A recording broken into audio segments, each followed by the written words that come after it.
Et c'est vrai que souvent dans des discussions, ça fait toujours bien de dire j'ai lu tel livre ou j'ai lu tel livre.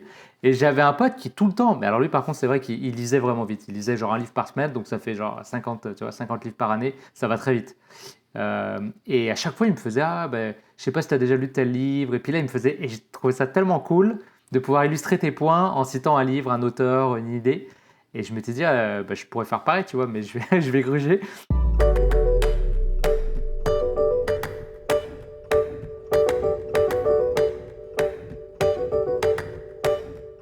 Bonjour à tous et bienvenue dans un nouvel épisode du podcast Dans la poche. Aujourd'hui, je me retrouve avec Abdel et Julien. Comment ça va les gars? Ça va super Hello. bien. Toujours en l'absence de Thomas qui est toujours sous les cocotiers. Donc on lui fait un petit coucou. Ça dure depuis des mois son affaire. Ça fait longtemps, ouais. Les gars, ce soir, j'avais juste envie qu'on se fasse un petit, une petite session tranquille où je vais vous demander de me piocher un contenu de la semaine.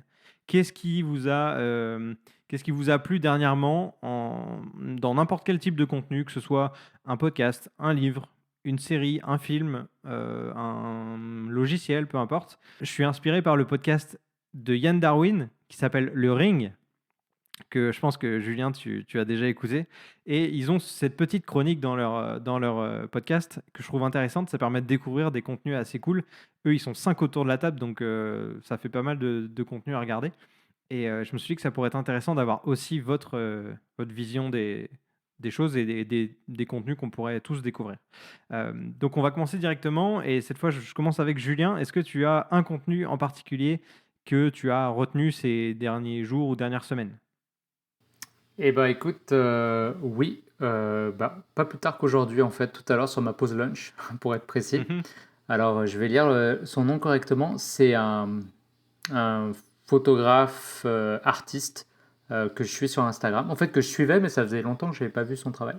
Il s'appelle Michael Christopher Brown. Donc je vous ai partagé le lien sur le groupe. Et bah en fait, la première image, elle est, bah, c'est un slideshow, donc il y a plusieurs images. Et la première est tout de suite venue me chercher en fait. Donc j'ai Ok. pris le temps de regarder et le commentaire, si tu veux, juste après, c'est This imagery is not real. Donc ça commence comme ça. Et en fait, lui, même sur euh, sa présentation, si tu veux, de son profil, il met maintenant que c'est vraiment toute son art, c'est basé sur l'intelligence artificielle. Et c'est vrai que, bon, clairement, c'est dans l'air du temps, on en a beaucoup parlé, même ici sur le podcast. Mais à date, j'avais jamais été complètement bluffé par les œuvres que je voyais. Je trouvais que c'était assez cliché ou c'était un peu les images qu'on pouvait déjà s'imaginer, un peu très futuriste, les couleurs, les formes, les trucs comme ça. Mais en fait, là, c'est trop ouf parce que j'avais l'impression que c'était un reportage Magnum presque, tu vois. Genre, photo documentaire, quasiment tiré de vieux livres qu'ils avaient recolorisés ou quelque chose comme ça, tu vois.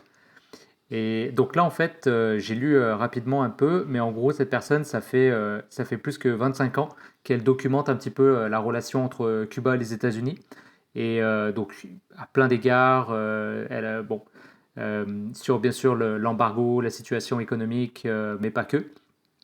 Et en fait, si j'ai bien compris, c'est que la personne est repartie de ses écrits et a essayé du coup de créer des images pour illustrer un petit peu son travail quasiment journalistique en fait qu'elle a fait. Et ça donne des images complètement dingues. Bah, j'invite les gens à aller voir ça. Ouais, Alors on quand mettra il y a le lien des... dans la description si vous Ouais, voulez aller regarder, évidemment, hein. C'est impressionnant, hein. c'est franchement, t'as regardé Abdel, ouais. Ouais, ouais, c'est impressionnant. Quand il y a des personnes, on voit un peu l'effet ultra lissé de la peau, tu vois, ça fait un peu plus fake. Mais quand Mhm. t'as les voitures dans l'eau là où l'espèce de conteneur et il y a les gens qui ont embarqué dessus, littéralement je verrais cette photo genre au World Press Photo ou quelque chose comme ça, tu vois, c'est Ouais, de ce j'ai niveau-là. pensé à ça en fait quand je l'ai vu en premier.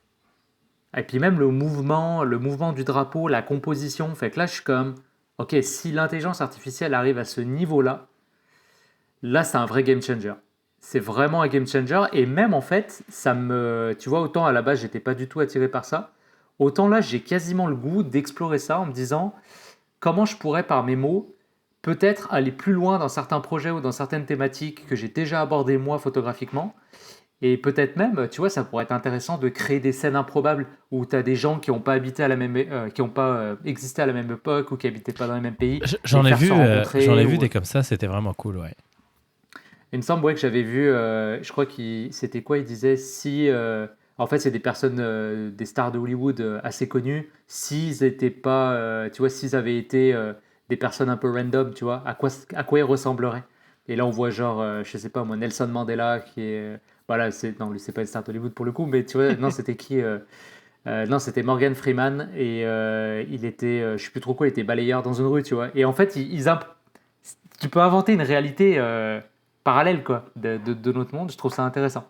Il y a quelques semaines, c'était marrant, il y avait une photo générée par intelligence artificielle du pape avec une grosse doudoune et tout. Ah Je sais bah pas si tu oui, l'as vu cette ouais, c'est photo-là. vrai, je l'ai vu Et ça. Ouais. même des photos des images générées de Macron pendant les manifestations, en plein milieu des manifs, avec des poubelles Ah, et j'ai tout. pas Enfin, il vu y avait des ça. trucs Cool. assez marrants où il était entouré de manifestants. Ça Enfin, fait le il y tour avait des des trucs. médias, ouais. Ouais, ouais, ouais. Et c'est fou. Mais en fait, là où c'est. Alors, c'est super intéressant, mais en même temps, ça fait peur parce que c'est tellement réaliste. Enfin, Ah bah, si tu regardes de près, tu te rends compte qu'il y a quelque chose qui va pas quand même. Mais pour les gens qui sont pas trop habitués, une petite image sur un article que tu vois comme ça passer, tu as ah l'impression que c'est bah. une vraie image, quoi. Et les fake news que ça va créer dans le Bah, il y futur, a eu c'est déjà fou, il y a tu des vois. images de Donald Trump, en fait, qui se fait arrêter avec des Ouais. menottes et tout. Mm. Ah ouais. Ça, Hein. c'est pas loin de la vérité. Bah, j'ai pas vu Quand les infos même. aujourd'hui parce que on enregistre un 4 avril, donc je sais pas c'est quoi qui s'est passé aujourd'hui, mais Ouais, il a Ouais, pas il été a appelé des menotté, noms, mais il a c'est appelé pas des loin. noms coupables, hein, mais voilà. Ouais. Mais le pape, il y a beaucoup de gens qui ont cru que c'était vrai, hein, je crois, Ouais. Non, avec c'est la ça qui est fou. collaboration. Je sais plus c'est qui la grande marque Je sais, Gucci, de bah, couture. Ah ouais, c'était Ouais, c'est Gucci. ça, Ok. Gucci. Et Bah, ça lui allait bien.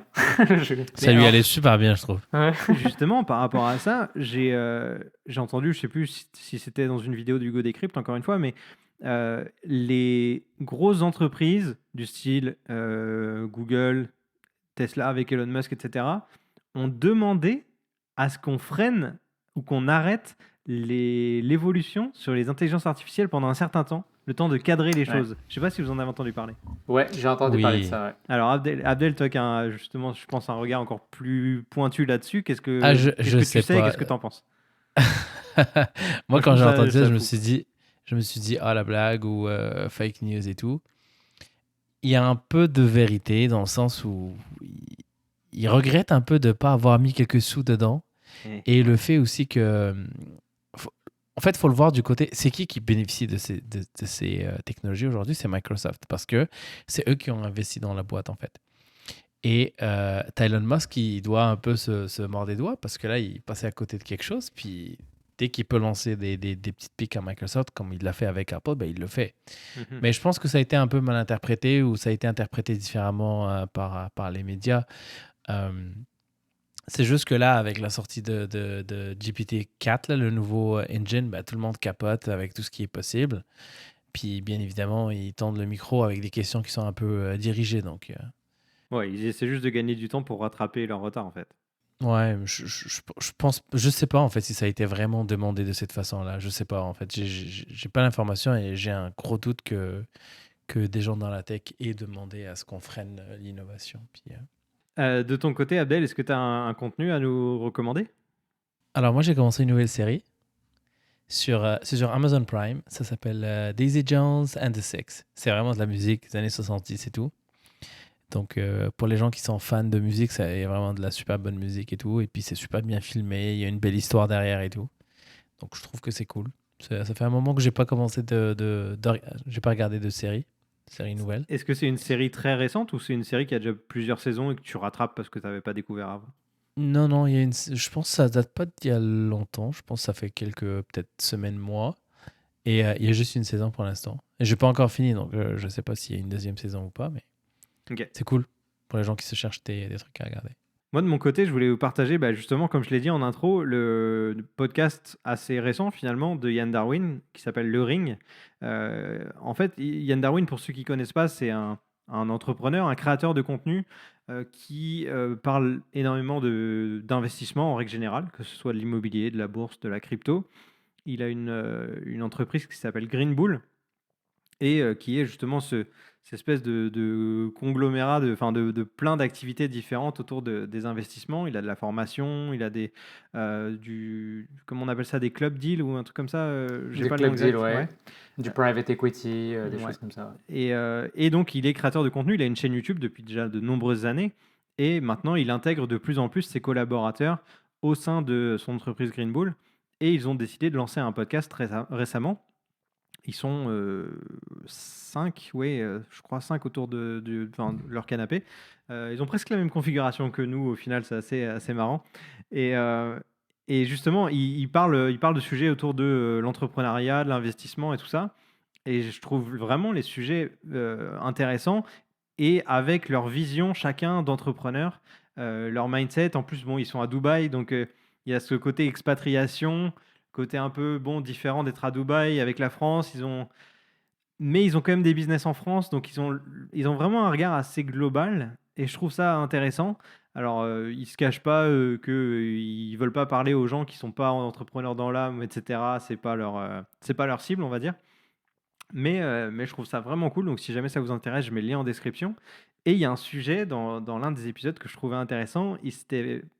On leur posait la question, si vous deviez partir de zéro, que vous étiez sans abri, comment vous feriez pour redémarrer un business et refaire de l'argent? Et je trouve ça vraiment cool comme question. Et leur réponse aussi était sympa. Donc, bon, après, je sais pas si vous avez une réponse toute faite à ça ou quoi, mais je trouverais ça intéressant qu'ils fassent une expérimentation, eux, de leur côté. Parce que il y a un concept d'émission aux États-Unis qui s'appelle Undercover Billionaire ou Undercover Millionnaire. Et le principe, c'est que des grosses fortunes, des chefs d'entreprise assez connus,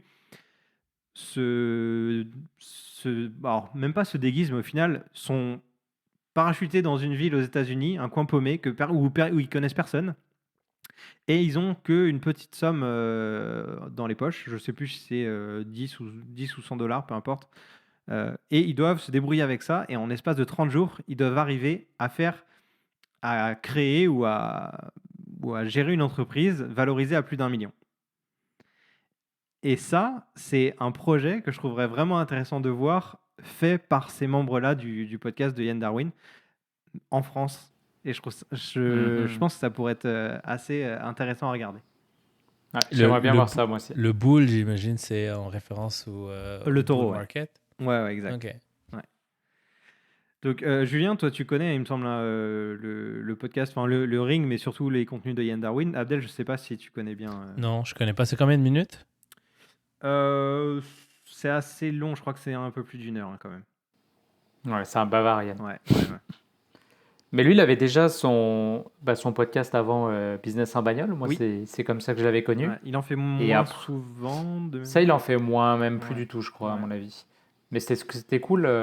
Donc, il enregistrait quand il était en voiture, en fait, avec un son un peu bâtard, mais c'était cool. C'était surtout, c'est un gars qui a plein d'idées et il aime bien les faire rebondir et puis parler. Et puis lui, il est parti de zéro, en fait, hein. Pour ceux qui connaissent pas, c'était un pompier, en fait. Et puis un jour, il a commencé à dire, OK, j'en veux. Il a commencé à se mettre dans l'immobilier, à investir, etc. Puis je pense qu'il a vraiment des bonnes pratiques aussi. Et c'est un grand vulgarisateur. Il est capable d'expliquer des choses complexes assez simplement. Ouais, et c'est surtout ce que j'aime bien, c'est le côté cash. En fait, il va Ah pas oui. par quatre chemins, il te dit les choses comme il le pense, et voilà, il se moque un peu des gens qui prennent trop les formes, etc. Lui, il va direct, tu vois. Ouais, ou qui vendent du rêve d'ailleurs. Lui, Ouais. il veut pas te vendre du rêve, quoi. Il C'est te ça. dit vraiment les choses. Ouais. Paradoxalement, alors que bon, il vit à Dubaï, il a énormément, je pense, il a un gros patrimoine.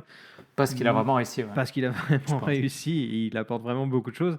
Donc, il en joue aussi, mais tout en restant cash et en disant les vraies choses. Donc, voilà, je trouvais ça intéressant.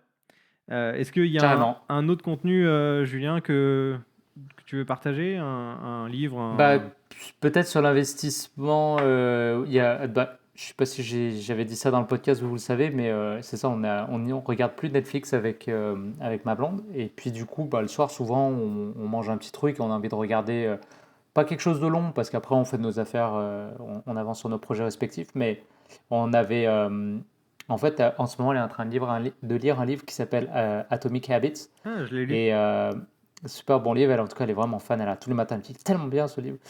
Et dans le fond, j'ai dit, ah, bah, on va regarder si on peut trouver un résumé, tu vois, audio, parce que tu as plein de concepts. Moi, ça va me permettre de voir un peu le livre, il parle de quoi. Et on en a trouvé un je ne sais pas si vous connaissez la chaîne YouTube de Swedish Investor. Non. Ok, bah, j'avais déjà vu des vidéos de lui, mais un peu par hasard, donc son nom je m'en rappelais parce que tu sais, c'est un peu, à un moment donné, c'était vraiment une mode où tu vois pas la personne, en fait, tu vois juste une main qui dessine. Donc tu sais, Ouais. c'est vachement visuel, il dessine des petits bonhommes, des machins, et en fait, ça fait un espèce, un peu comme Yann Darwin quand il fait ses Picasso, là. Puis après, tu vas dans chaque partie de la vidéo, puis après, il dézoome, et là, tu revois tout un peu. Donc, même je trouve au niveau neuronal, c'est super intéressant tu retiens bien l'information, en fait. Et c'est très court, ça dure 15-20 minutes un épisode. Et bah, il en a toujours fait, le gars, il a jamais arrêté. Donc on est retourné voir ses vieux épisodes, c'est drôle de voir comment il a évolué. Et c'est super cool, donc je recommande à tout le monde parce que c'est vraiment. Alors il a plein d'épisodes qui sont des résumés de livres, mais pas que. Il y a plein d'autres choses aussi. Donc c'est un peu investissement 101. Alors lui, il est très approche Warren Buffett. Donc bah, comment tu peux.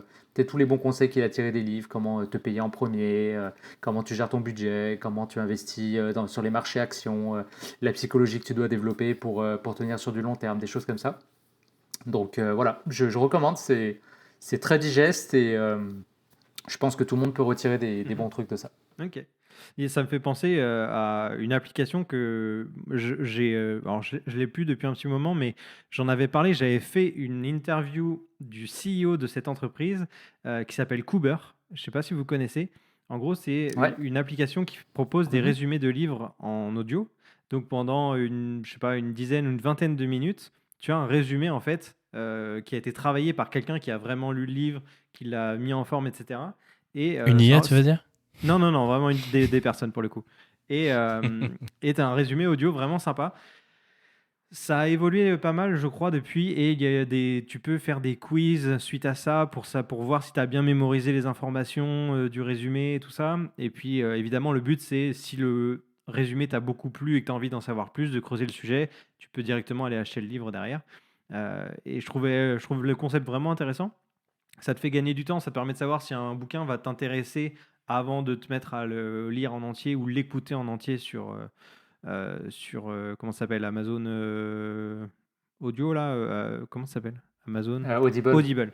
Ouais. Voilà. Et donc voilà, c'est un peu le même principe, sauf qu'il y a une petite valeur ajoutée avec les quiz, vérifier si tu as bien mémorisé les trucs et tout ça. Et tu peux l'écouter Bon, hors ligne également. en fait, j'étais abonné avant à Ah Cooper, ouais? c'est drôle, je savais pas que tu avais interviewé Si, si, le alors je gars. l'avais fait, alors c'était 2019, fin 2019, je crois. Ah, c'était vraiment le début, ouais, c'était le Ouais, début. ouais, ouais, C'est ils à peu étaient. près dans ce temps-là que j'étais abonné, c'était avant que je retourne en France, donc fin 2018. Je Ouais, m'étais abonné et franchement, j'avais trop kiffé quoi. ouais. Et parce qu'après, à un moment donné, c'est cool parce que. Et d'ailleurs, ils avaient fait des publicités là-dessus. À un moment donné, ils disaient soyez la personne la plus intéressante de la pièce, des choses comme ça. Et c'est vrai que souvent dans des discussions, ça fait toujours bien de dire j'ai lu tel livre ou j'ai lu tel livre. Et j'avais un pote qui tout le temps, mais alors lui par contre c'est vrai qu'il lisait vraiment vite. Il lisait genre un livre par semaine, donc ça fait genre 50, tu vois, 50 livres par année, ça va très vite.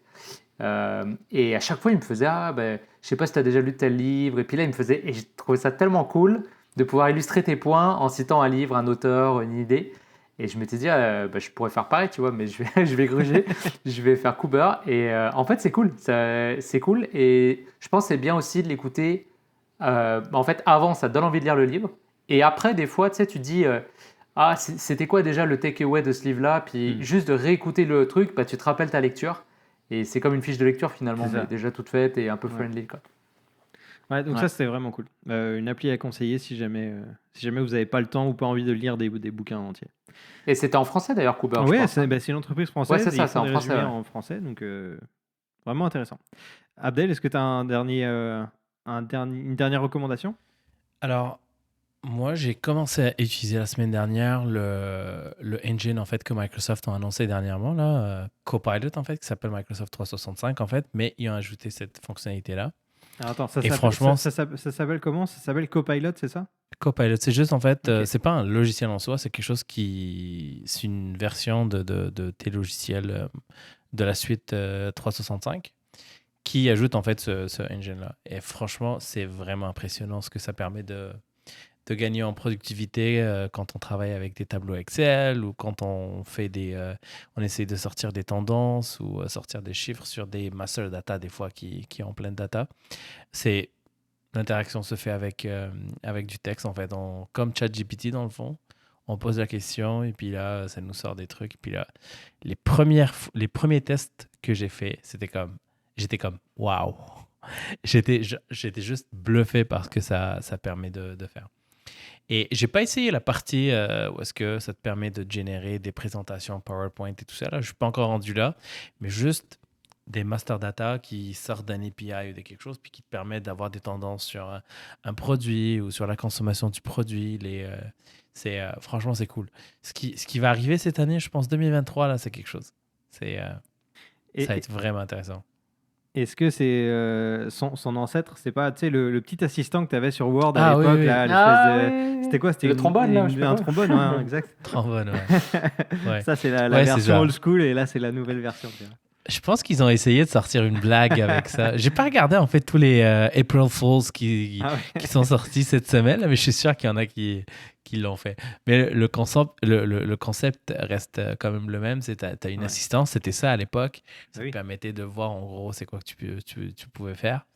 Donc, sauf que là, franchement, là, on est dans la productivité.